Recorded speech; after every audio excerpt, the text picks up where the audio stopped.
반갑습니다.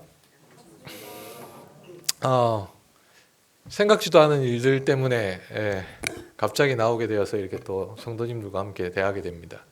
우리가 살아가는 동안 그 예측하지 못한 일들 때문에 우리를 힘들게 할 때도 있고 또 우리의 삶을 향방을 잘 가늠하지 못할 때가 많이 있음을 보게 됩니다. 저희들이 당한 그 일들이 어떻게 보면 선교지에서는 있을 수도 있는 일이고 없을 수도 있는 일이고요. 그러한 삶의 방식이지만 또한 여러분의 삶 속에서도 동일하다고 생각합니다. 이게 있을 수도 있는 일이고 없을 수도 있는 일. 그런 일들 때문에 힘들어하고 그런 일들 때문에 어려워하는 우리의 인생이 임을 고백합니다. 그렇지만 그 속에서 정말 하나님 원하시는 게 무엇인가? 하나님이 왜 그렇게 말씀하셨는가? 왜 그렇게 인도하셨는가? 그것을 잘 가늠해 보아야 할 때가 있습니다. 어쩌면 여러분 삶 속에서도 동일하고 저희의 삶 속에서도 동일하다고 생각합니다. 우리 욕심 같아서는 그 베드로의 고백처럼 변화산상에 있었던 베드로의 고백처럼 주님 여기가 좋사오니 하나는 주를 위하여 하나는 모세를 위하여 하나는 엘리야를 위하여 하사이다. 초막셋을 짓고 우리가 거기서 좀 머물렀으면 좋겠습니다. 우리가 살아가는 삶의 연장들이 어쩌면 이렇게 좋을 수 없는 그곳에서 그냥 좀 안이하고 좀 평안히 있기를 원하는데 주께서는 그걸 원하시지 않으셨죠. 아니야, 내려가야 돼. 내려가지 않으면 안 돼. 영광을 보았는데도 불구하고 그 영광에 머물기보다는 내려가야 돼. 그 내려가는 길이 무엇이었냐면 십자가 고난의 길이었잖아요. 십자가의 고난의 길, 어려움의 길이었습니다. 당신도 알고 계셨죠? 분명히 여기 이 길을 가면 죽을 거라는 것. 그리고 그 죽음 이후에 누릴 그 영광이 무엇인지 그것을 아셨죠? 근데 중요한 건 예수님도 인간이셨습니다. 고통을 아셨고요. 죽음의 두려움을 아셨고요. 힘든 일을 아셨습니다. 예수님도 동일한 마음이셨을 거예요. 베드로처럼. 그래! 내가 하나님의 영광을 머물고 있고 내가 굳이 안 해도 그 영광 가운데 머물 수 있는데 내려가야 해? 라고 생각하실 수도 있었습니다. 그러나 예수님은 그렇게 안 하셨죠. 베드로에게 오히려 책망하시죠. 아니, 내려가야 돼. 내려가는 그곳에 정말 하나님의 영광이 있고 하나님의 능력이 있고 하나님의 은혜가 있음을 예수님은 고백하셨고 그 고난의 길을, 그 고통의 길을 감당하셨습니다. 베드로는 이해할 수 없습니다. 왜 거기에서 내려가야 되는지. 그러나 그가 내려가고 그도 내려간 이후에 예수님의 부활의 영광을 보고 성령의 역사를 경험한 이후에는 그것을 이해했습니다.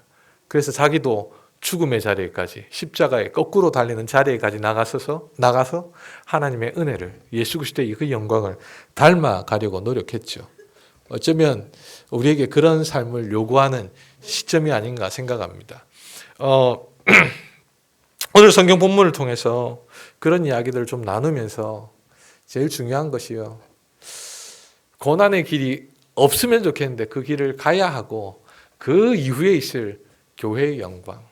정말 하나님의 그 영광이 무엇인지. 사실 우리가 당하고 있는, 한국이 당하고 있는 여러 시점들이 어떻게 보면 여기 있는 것이 좋사오니라고 말할 수 있는 상황들이 너무 많을 것입니다. 그렇지만 하나님께서 또 우리를 매몰차게 휘감아 가시는 이야기들이 들립니다. 오늘도 잠시 장로님이 하시는 말씀이 내년엔 더 힘들 거예요. 경제적으로 더 힘들 거예요. 참 급박하게 돌아가는 상황들, 많은 상황들이 일어났습니다. 그 말은 또 다른 말로 교회도 더 어려워질 것입니다. 교회가 참 우리 한국 교회가 발전하는 속도는 이루 상상을 초월했습니다. 선교사를 보내는 나라, 참 감당할 수 없었던 이 나라가 6.25 전쟁 이후에 감당할 수 없었던 이 나라가 선교사를 보내는 나라가 되었다. 사실 IT를 보면 우리를 도왔던 나라는 오히려 지금도 저렇게 머물러 있거든요. 그대로 머물러 있거든요. 오히려 우리를 도왔던 많은 열국들은 그대로 있는데 한국은 급속도로 성장했고 이제는 선교사를 파송하고 있는 나라입니다. 선교사를 감당하기에 참으로 귀한 사역을 감당해서 한국이 없으면 안 된다 할 정도로 선교계는 그렇게 돌아가고 있습니다. 이렇게 있으면 좋겠는데 그렇게 잘 나가는 나라니까 하나님 좀 이렇게 쭉쭉 빵빵하고 쫙 나가면 좋겠는데 오히려 경제적인 어려움 한국 교회에 몰아친 한파가 장난 아닌 것을 보게 됩니다. 교회들마다 지금 입담에 다 오르고 있잖아요. 교회 모양이라든지 교회 꼬라지가 어떠냐든지 뭐 개가 들어가는 이야기를 한다든지 목사님들도 말씀의 강단에서 일어나는 여러 현상들이 좀 일어나는 일들 때문에 구설수에 많이 올라가는 일들이라든지 한국 교회가 어찌 보면 지금 한파 중에 한파를 경험하고 있습니다.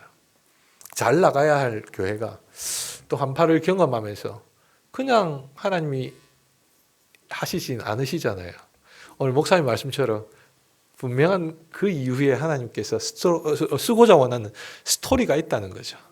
그 스토리들을 오늘 본문에서도 좀 발견해가고 했으면 좋겠다. 그리고 제 개인적으로는 설교 강단에 설 때마다 하는 느낌입니다만은 하나님께서 제게 향한 그리고 저희 가정을 향한 그런 바램들이 있다는 걸 설교할 때마다 저는 경험합니다. 오늘도 하나님께서 어떤 결단들을 제게 요구하실지 이런 어려움들을 통해서 네가 뭘 해야 될지 그런 음성을 듣기를 원하고 여러분도 같이 그 음성에 반응하시는 그런 시간이 되었으면 좋겠다 그렇게 생각을 합니다.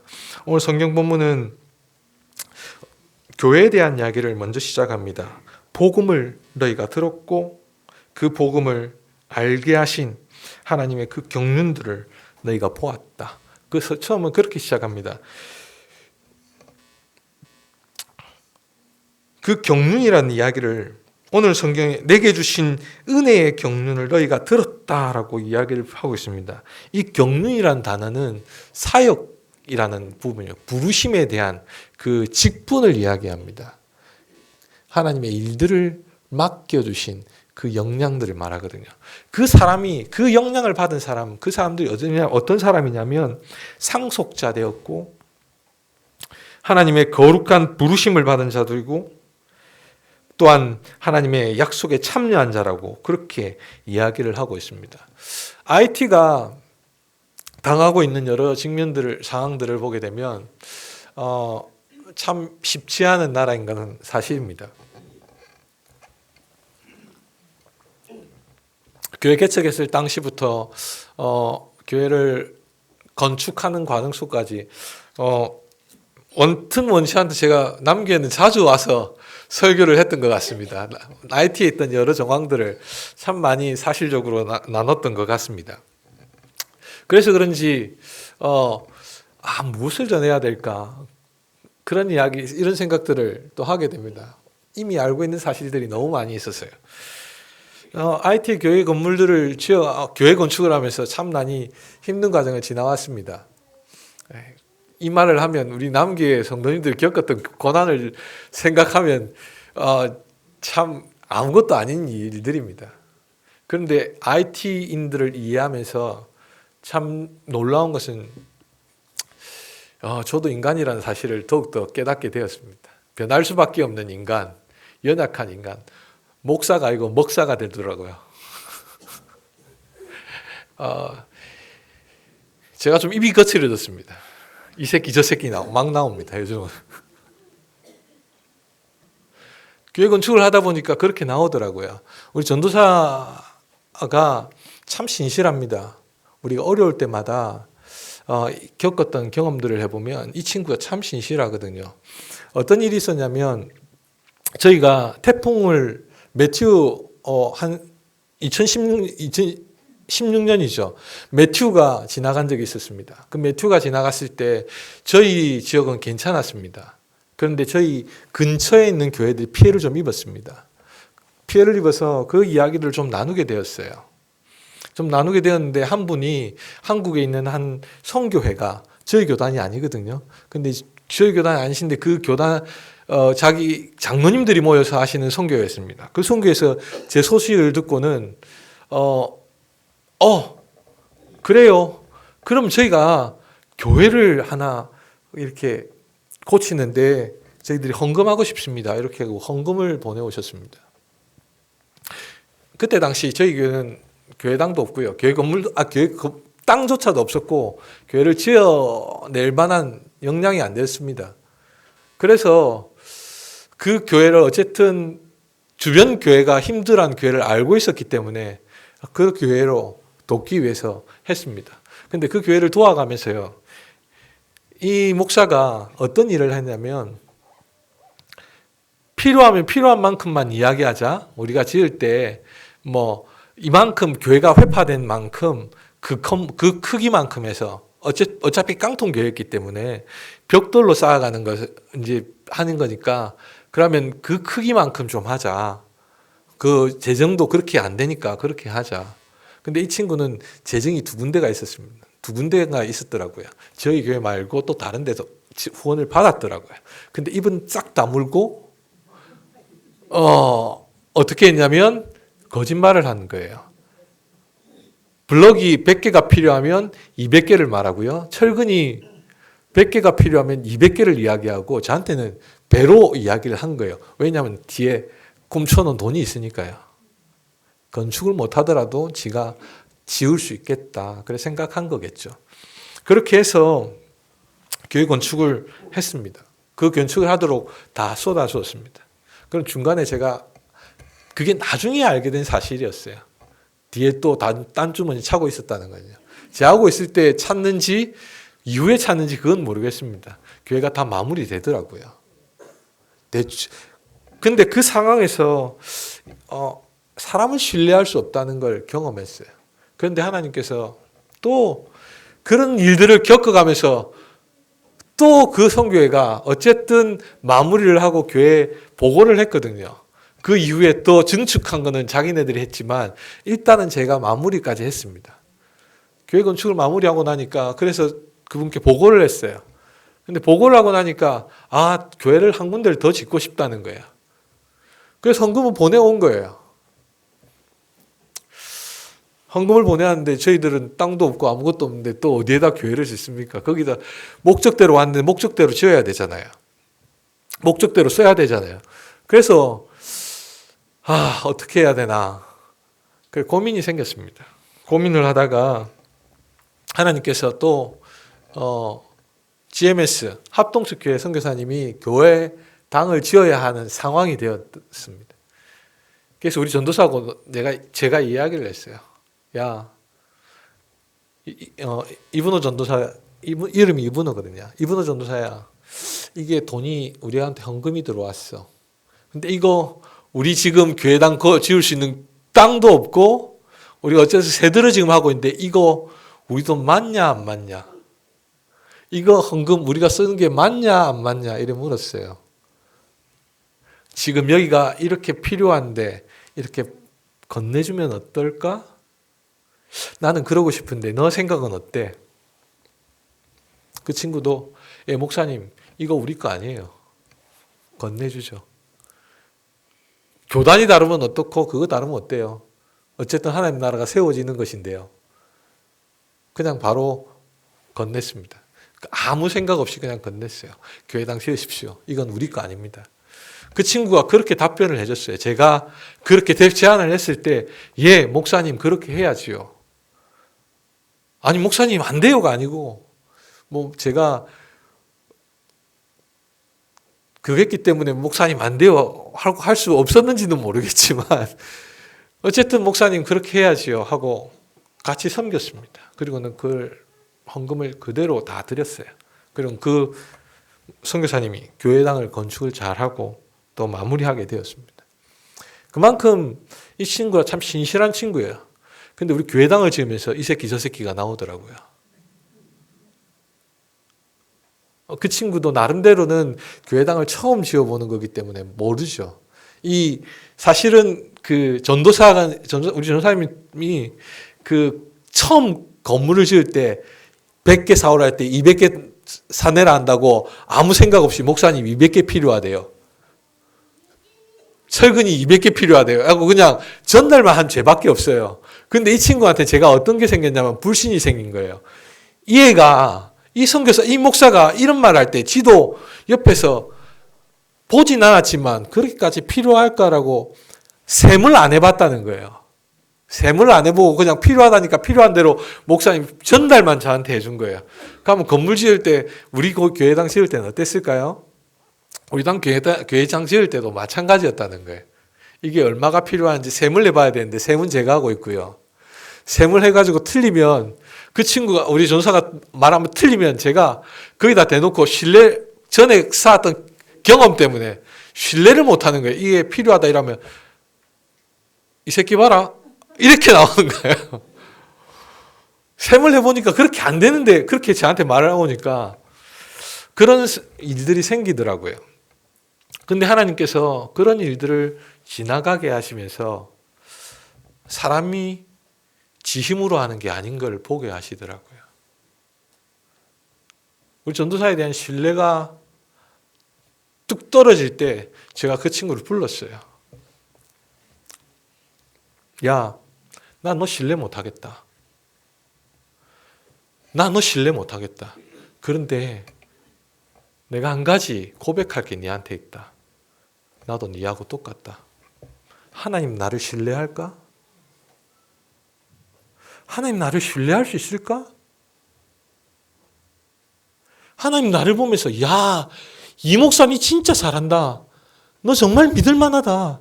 네가 진짜 하나님의 사람이구나. 그렇게 하나님 말해 주실까? 나도 그럴 용기가 없다.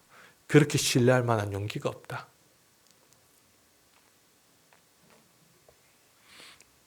하나님이 나를 그렇게 도와주지 않으실 줄 뻔히 아는데 그럼에도 불구하고 나를 인내해 주신 하나님, 나를 참아주시는 하나님, 그 하나님을 바라볼 때 나도 네 신뢰 못하지만 야, 내 다시 한번 너를 신뢰해보고자 원한다.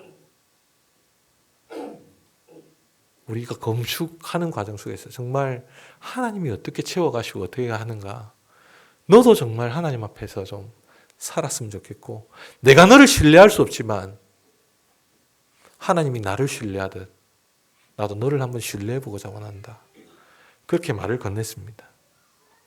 이 친구가요, 그런 경험을 하고 나서인지 지금도 저에게는 참 신실하게 대합니다. 정직하게 대합니다. 그게 제가 잘나서도 아니고요. 참으로 하나님이 우리 가운데 행하신 놀라운 일들 때문이었습니다. 오늘 성경 본문 6절을 잘 보십시오. 6절을 함께 읽겠습니다. 이는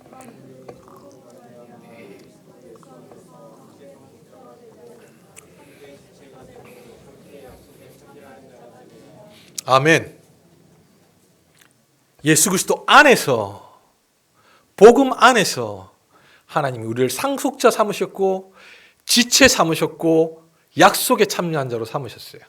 제가 들어오자마자 경험한 것입니다. 제 아내가, 제 IT에서 있었던 사건이 갑자기 들어온 계기가 그냥 들어온 게 아니었습니다. 권총 강도를 만났습니다. 평소에 다니는 길이었습니다. 데모가 계속 있었거든요. 작년 6월부터 해가지고 지금까지 계속 데모가 있습니다. 사람 속된 말로 미치고 환장할 노릇입니다. 좀 나아진 것 같았다가 또 데모하고요. 한 2주, 3주 교회 못 갈 때가 있었습니다. 그런 경우도 있고, 가다가 차가 갈 수가 없는 거예요, 길이. 그래서 이렇게도 다른 길도 가보고 막혀있고, 다른 길도 막혀있고, 그래가지고 뺑뺑 돌다가 결국은 돌아온 적도 있습니다. IT 사람들은 데모하면 그냥 우리 한국 데모하듯이 그렇게 데모 안 합니다. 타이어 태우고요. 꼭 바리케이트 돌 쌓아놓고요. 아니면 나무를 갖다 놓고 차가 못 다니게 만들어요. 그런데 재밌는 건 주일마다 그렇게 못 갈 때도 있지만 주일을 깨끗하게 치워놓은 날은 주일 교회 가도 상관이 없어요. 교회를 갈 수 있다는 말이었어요. 그래서 주일날 나갔다가 막혀 있으면 돌아와야 돼요. 근데 열려 있으면 아무런 문제 없구나. 가도 되구나. 그래서 교회 예배 드리러 갔다가 돌아오면 그때 되면 한 3시쯤 되거든요. 한 4시쯤 되거든요. 3, 4시쯤 되면 그때 데모가 시작이에요. 주일은. 그래서 항상 열려 있으면 저희들은 부담 없이 교회 가도 아무 탈이 없는 것으로 알고 갔습니다. 들어오는 그 주간에 저희들이 갑자기 들어왔던 그 주간에 주일날 똑같은 상황이라 나갔습니다. 나갔는데 이 코너웍을 하는 데였어요. 맨 마지막 코너웍을 하는데 정용 선교사가 본 거예요. 우리가 10몇 명이 서 있는 걸 본 거예요. 천천히 내려가면서 이제 틀려고 이제 속도가 줄었죠. 아무래도 보면서 맞은편에서 딱 보면 여보 저기 청년들이 왜 저리 서 있지? 그렇네 라고 딱 도는데 그 애들이 왁 달려드는 거예요. 한 5-6명이 든 것 같습니다. 총을 들고 바로 앞자리에 총을 겨누고 들어오고 꽉 끼워 싸는데 뭐 어떻게 합니까? 처음에는 어떻게 해야 될지 몰라가지고 가만히 있다가 막 두드리는 거예요. 문 열라고. 그래서 창문을 뚝 내리고 손 올리고는 가져가라요. 다 가져가는 거예요. 뭐 눈에 지갑부터 가방부터 해가지고 다 들어가는 거예요. 제 안에 가방도 들었다가 보니까 없으니까 뭐 휴대폰만 빼가고 뭐 계속 몸을 몇 번을 뒤지고 하는 거예요. 그러다가 제 결혼 반지도 빼가고 제 안에 반지가 결혼 반지는 강도사 때 이미 팔아먹었거든요. 그래서 그냥 실반지 끼고 있었어요. 근데 이 실반지가 오래된 반지라 이게 굉장히 꽉 찌는 반지였어요. 그래서 막 빼려니까 안 빼지죠, 당연히. 그냥 살살 빼도 자기가 스스로 살살 빼도 이게 딱 찌어서 나오는 반지인데 그 막 빼려고 하니 빠집니까? 안 빠지죠. 그래서 정성교사가 됐다고 내가 빼줄게 하고 빼고 있는데 뒷좌석은 안 보이잖아요. 뒷좌석이 어쨌든 창문을 다 열어야 되는 거니까 창문을 다 열어놨는데 뒷좌석 창문가에 있던 애는 안 보이거든요. 그게 어떻게 하고 있는지 안 보이는데 반지는 본 거예요. 뒤에서 땡겨가지고는 그 반지 안 빠진 거 뻔히 보니까 우리 여자분들은 다 아시잖아요. 반지가 딱 끼면 어떻게 하세요? 손으로도 안 빠지면 어떻게 해요? 입으로 딱 집어넣어가지고 살살살 빼시잖아요. 똑같이 한 거예요. 근데 자기 스스로 해도 이거 살살 해도 아픈데 그냥 깨물고는 팍 빼버린 거예요. 그냥 이게 충격으로 나가는데 완전 제 안에 말로 손이 떨어져 나가는 그 끊어가려는 줄 알고 놀랬다고. 그렇게 사고를 당했습니다.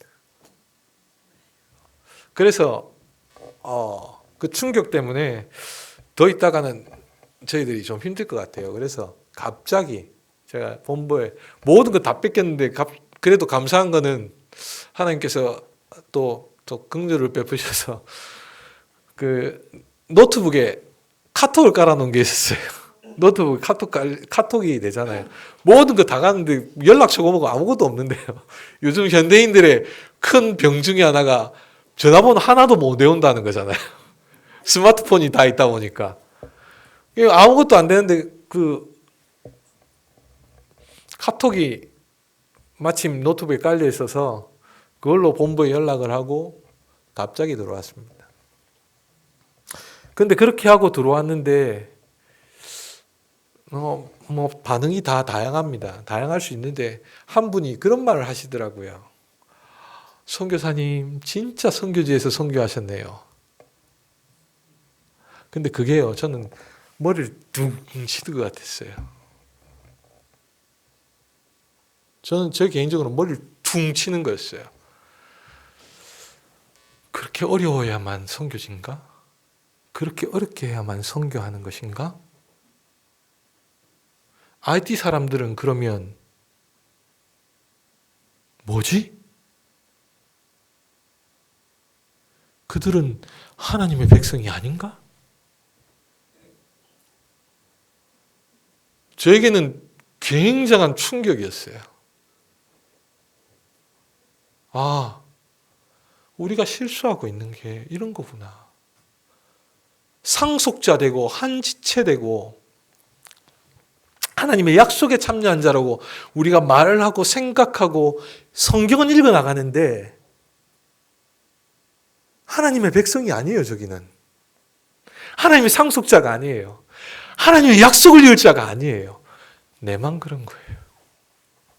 한국 교회만 그런 거예요. 아, 정말 그럴까? 물론 저희들이 어려움을 당하고 힘든 일을 당하고 그런 일 때문에 저희들도 인간인지라 그것 때문에 정성교사님 지금도 반지 이야기하면 막 벌벌 떨더라고요. 분명히 왔을 때는 괜찮았거든요. 근데 이게 계속 어떻게 이게 축적이 되는 건지 어떻게 되는 건지 아니면 몸이 기억을 하는 건지 반지 이야기만 나오면 한 번씩 떨어요.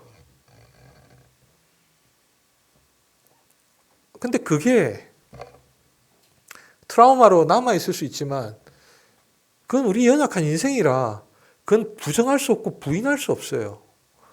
그런데 IT 사람들은요. 그렇게 곤란을 겪고 있는 성도들은요. 그들은 하나님의 상속자가 아닌가? 하나님의 유업을 이을 자가 아닌가?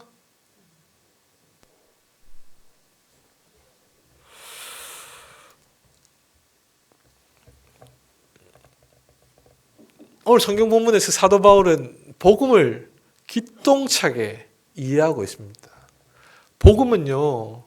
오늘 성경 본문에 하나님께서 주신 은혜의 경륜이라는 것은요. 직분에 대한 이야기예요. 직분에 대한 이야기라는 말은 하나님이 우리를 부르실 때 그냥 너 하나님의 백성이야 이렇게 부르신 게 아니고요. 하나님의 약속을 이을 유업을 이을 자로 그 직분, 그 사명, 그 사람을 통해서 이룰 하나님의 계획들을 가지고 그 사람을 불렀다는 거예요.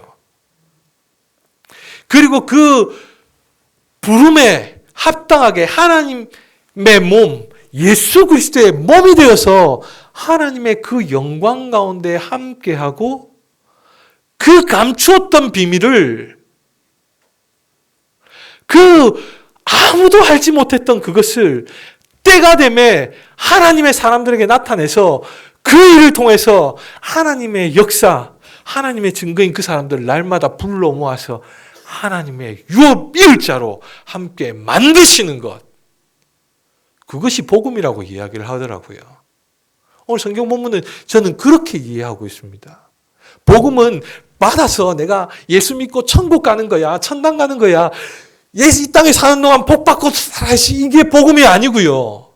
사도 바울이 이해한 복음은 하나님이 그때가 차서 감추고 감추었다가 아무도 알지 못하는 것을 주의 성령께서 알게 하셔서 하나님께서 원하는 그 사명, 그 소명을 주셔서 그 소명을 이루어갈 뿐만 아니라 하나님과 같이 예수 그리스도와 같이 그를 닮은 자로서 하나님이 어떠한지 이 땅 가운데 드러내고 사는 것. 그것이 복음이라고요. 그렇게 이해합니다. 복음은 수동적이지 않습니다. 그냥 들리는 음성이 아니에요. 소리가 아니에요. 그냥 메시지가 아니에요. 복음은 액티브, 활동적인 활동성을 가지고 있는 나 자신으로부터 시작해요. 생명을 가진 나 자신부터 시작해서 활동하고 증거하고 삶의 언제든지마다 하나님의 능력이 나타나는 것, 하나님의 영광이 나타나는 것, 그것이 복음이라고 사도 바울은 이해하고 있더라고요.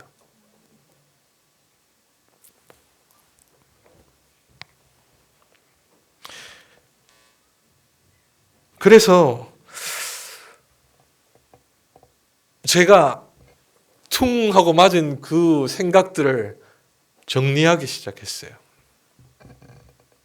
정리하는데 하나님께서 참 놀라운 말씀을 하시더라고요.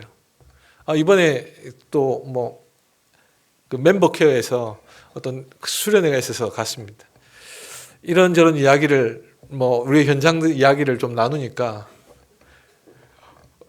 정근도 목사님 그때 함께 하셨거든요. 어르신께서 퉁 하시는 말씀이 안 그러면 네가 나오나? 안 그러면 네가 나오나? 이러더라고요.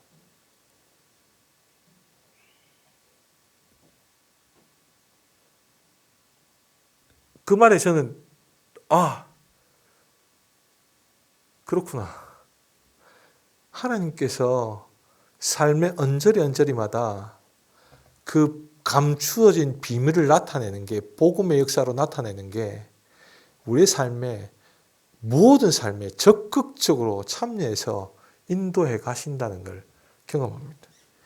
그래서 사도 바울도 10절에 보면 이제 교회로 말미암아 하늘에 있는 통치자들과 권세들에게 하나님의 각종 지혜를 알게 하려 하심이라. 그냥 아는 게 아니고요. 우리 삶의 현장마다 이해하지 못하는 일이거든요. 그런데 거기에 하나님께서 그 경륜들을 드러내시고 하나님의 역사를 이루어 가신 안 그렇게 하면 네가 나오나? 이 말에 사실은 제가 교회당을 짓고 나서 많이 지쳐 있었습니다. 제가 이 새끼 저 새끼 나온다 했잖아요. 소위 말하면 영성이 바닥이라는 거죠. 근데 그게 저는 개인적으로는 참 좋습니다.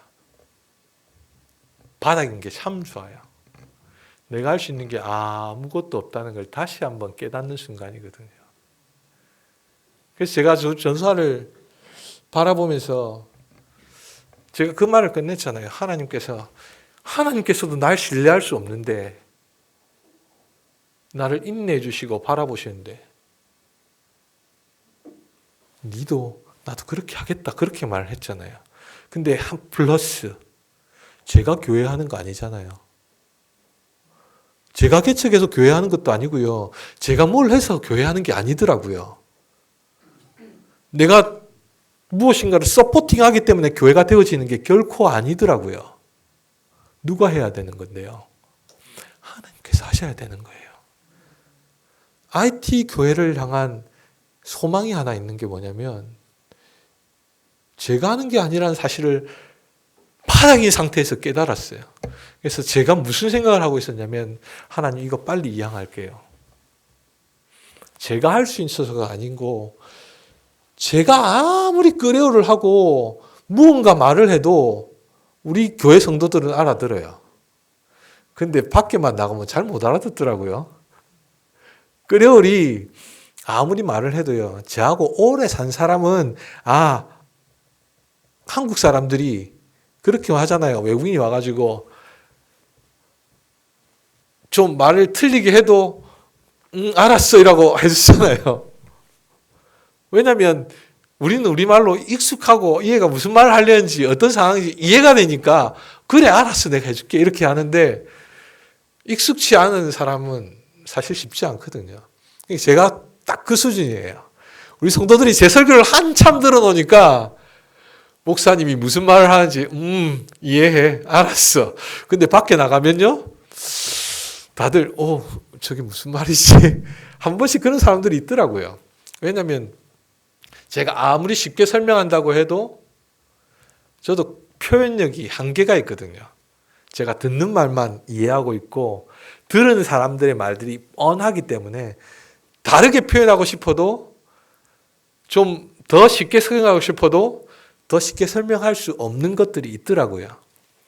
그런 한계를 느끼기 시작했거든요. 그래서 우리 전도사에게 정말 이양하는 게 그냥 이해하는 게 아니라 하나님께서 그 사람을 통해서 하나님 몸된 교회를 어떻게 이양할지 그거 바라봐야 되겠다. 그 소망 때문에 어떻게 이 사람 우리 전도사를 준비해서 이양을 하지? 이 교회가 정말 하나님의 몸된 교회로 하나님의 상속자로 하나님의 약속에 참여한 자로 어떻게 이들에게 그 모든 고난을 하나님께 위탁하고 드릴까? 고민하고 있었거든요. 고민하고 있었는데 방법이 없어요. 실질적으로는요. 실질적으로는 방법이 잘 없더라고요. 왜냐하면 아직도 독립 안 했거든요. 재정적인 독립을 할 수 있는 상황도 아니고요. 성도들 70여 명 모여요. 70여 명 모여서 그것도 주일학교하고 근데 이게요. 들쭉날쭉이에요. 70여 명 왔다가 어쩔 땐 100명 왔다가 어쩔 땐 60명 왔다가 40명까지도 떨어지고요. 이게 아직 이게 딱 확정된 게 아니에요. 평균 70여 명 정도 이렇게 오는 거예요. 근데 이 70여 명 오는 것도 처음부터 그렇게 온 게 아니고요. 우리 정선교사가 얼마나 불안했으면 기도한 내용대로 하나님께서 하시더라고요. 처음 교회를 개척할 때 하나님 우리 목사 끄레올로 설교할 수 있도록 최소한 8명은 현지인 4명 포함해서 8명은 예배 드릴 수 있도록 하나님 보내어 주세요. 보내어 주세요. 그렇게 시작했거든요. 그렇게 교회를 시작하다 보니까 하나님께서 믿음대로 8명은 떨어지지 않게 하더라고요. 8명 밑으로는. 그러면서 성장해 가는데 교회가 모일만 하면 사람이 싹 바뀌어요. 처음에는 못 모르고 오거든요. 외국인이 하는 교회. 외국인이 있다더라. 또 크리스마스만 되면 선물도 좀 나눠주고 하니까 교회가 좀 다르겠지. 그러고 오는 거예요. 근데 저는 배운 게 조금 고지식 해가지고요. 어떻게 우리 전도사를 통해서 소교리를 번역을 했습니다. 프랑스판이 있어가지고 소교리를 번역했는데 소교리 문답 안 끝나면 세례 안 주거든요.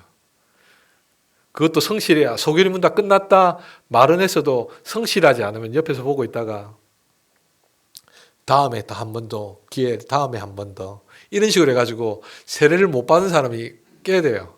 그러니까 이 친구들이 왔다가 너무 깐깐한 거예요. 뭐 그렇다고 다른 선교사들처럼 다른 그 외국인들이 하는 교회들처럼 펑펑 퍼주는 것도 아니고 오히려 그냥 다른 교회하고 별 차이 없이 하고 하니까 그냥 다른 거는 크리스마스 때는 그나마 성탄절이라고 한 번씩 하긴 하는데 그 외에는 별 차이가 없는 거예요. 그렇다고 끄레오를 잘해가지고 설교가 시원시원하면 좋은데 흑인들은요 설교를 재밌게 해야 돼요. 찬양을 많이 해야 되고요.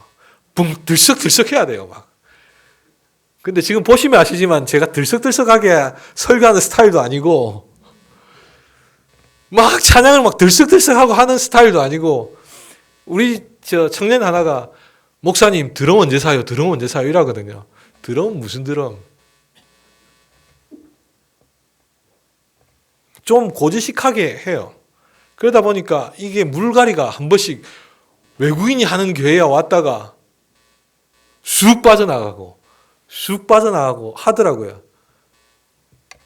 그래서 지금도 교회 건물 짓고 교회 그 근처이긴 한데 전에 가정집을 빌려 샀던 성도들은 지금 반도 안 남아 있어요. 세례받은 친구들은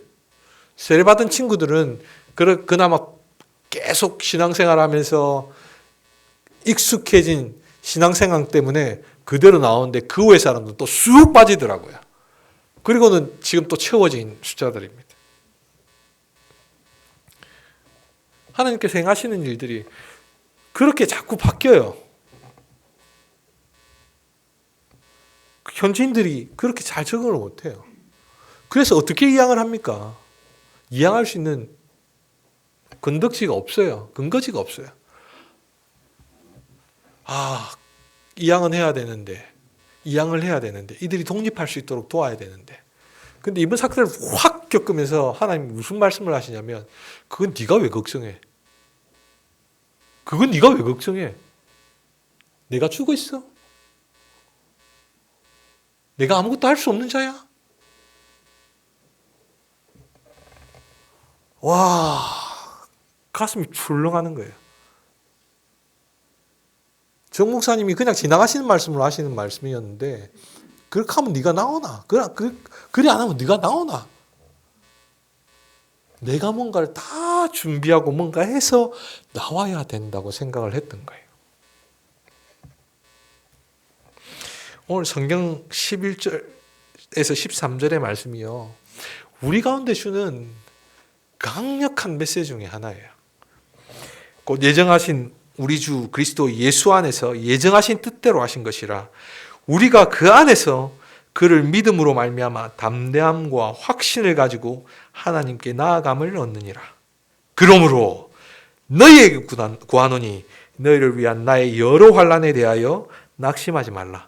이는 너희의 영광이니라. 무슨 말씀이냐면요. 네가 하는 거 아니야. 하나님이 계획하신 대로 이룰 뿐이야. 그런데 거기에 네가 해야 될 일이 뭐야? 담대함으로 죽게 나가서 어떻게 하나님께 위탁할지 너는 그거 안 구했잖아. 그건 너가 해야 될 일이야. 그리고는 그들이 당하는 환난, 어려움들 그래 너도 듣게 될 것이고 너가 지금 당했던 이 환난과 고난 똑같이 그들도 겪게 될 거야. 그렇지만 그 속에서 역사하는 나는 살아있어. 내가 그렇게 행할 것이야.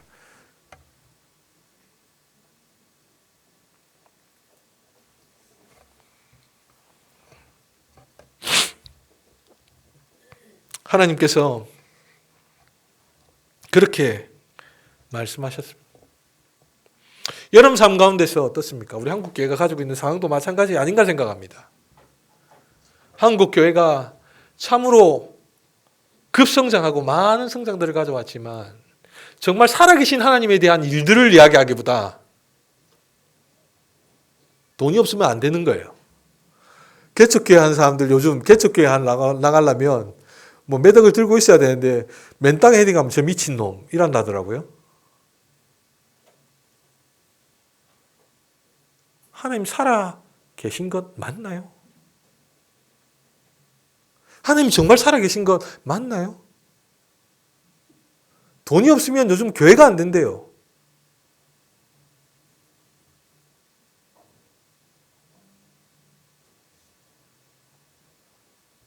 정말 하나님 살아계신 것 맞나요? 제게 말씀하시는 것이었습니다. 그 교회가 네 교회야? 내 교회지. 자립하지 못한다고 내가 죽었느냐? 내 손이 짧아서 구원하지 못함이냐? 네가 왜 그거 걱정해?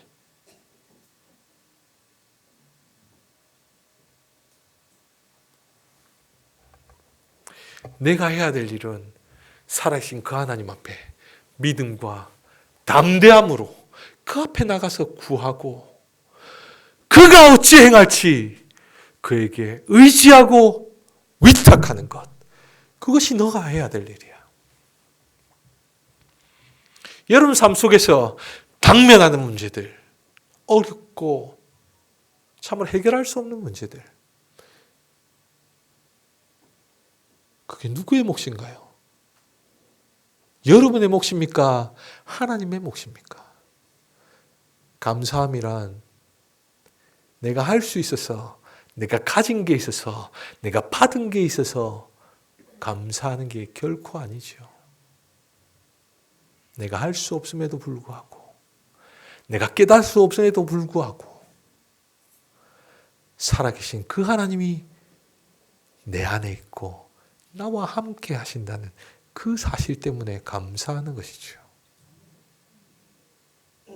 그럼 그가 살아계셔서 경영하시기 때문에 감사할 수 있는 것이죠. 오늘 성경 본문에서 말하는 외침은 동일합니다. 사도 바울이 곤란을 당하는 거예요. 어려움을 당하는 것. 성도들이 경험하면서 불쌍타. 그가 감옥에 있는 그 모습을 보면서 이 복음이 왜 이러지? 그렇게 생각할 수 있는 그들을 향하여서 말하는 건 복음은 능력이 있고 내가 감옥에 있는 것 같이 보이나 살아계신 하나님이 일하시는 그것을 보는 것이고 그 현장에 너희들이 동일하게 있음을 믿음으로 말미암아 되어지는 것이야. 이 땅을 향한 주의 열심들은 지금도 변함이 없습니다. 교회의 영광이요. 교회는 건물이 잘 지어진다고 교회의 영광이 아닙니다. 살아계신 그 하나님을 의지하고 담대히 그 앞에 나아가는 것이요.